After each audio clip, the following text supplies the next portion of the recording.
শীতকালে কিন্তু বিভিন্ন ধরনের সবজি দিয়ে এরকম ভেজ ডাল খেতে দারুণ লাগে। তো চলো তোমাদের সাথে রেসিপিটা শেয়ার করি। প্রথমে এখানে একটা ভাজা মশলা বানিয়ে নেবো।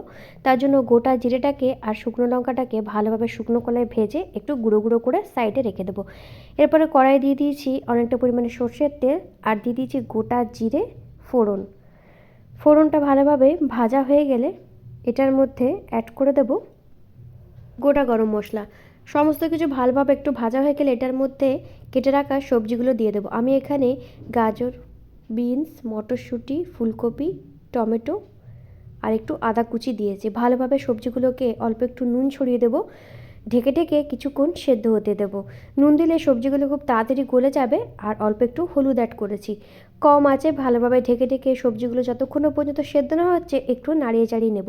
অপরদিকে মুগ ডালটাকে কিন্তু আমি আগের থেকেই সেদ্ধ করে রেখেছি। তোমরা চাইলে এটা মসুরির ডাল দিয়েও কিন্তু করতে পারো। তো দেখো সবজিগুলো একটু একটু ভাজা ভাজা হয়ে গেছে। এরপর আমি এটার মধ্যে দিয়ে দিয়েছি কয়েকটা কিশমিশ। তারপরে একটু নাড়িয়ে চাড়িয়ে নেব। তারপরে সেদ্ধ করে রাখা যে ডালটা রয়েছে মুগ ডালটা, সেটাও কিন্তু এটার মধ্যে দিয়ে দেব। ভালোভাবে একটু মিশিয়ে নেব সমস্ত সবজির সাথে। তারপরে অল্প একটু জল অ্যাড করব। আর যেহেতু সবজিটা মোটামুটি 80% ভাজা ভাজা হয়ে গেছে, তাই কিন্তু খুব একটা টাইম লাগবে না। এরপরে নুন এবং অল্প একটু চিনি অ্যাড করেছি। আর দিয়ে দিয়েছি ঝালের জন্য দুটো কাঁচা লঙ্কা।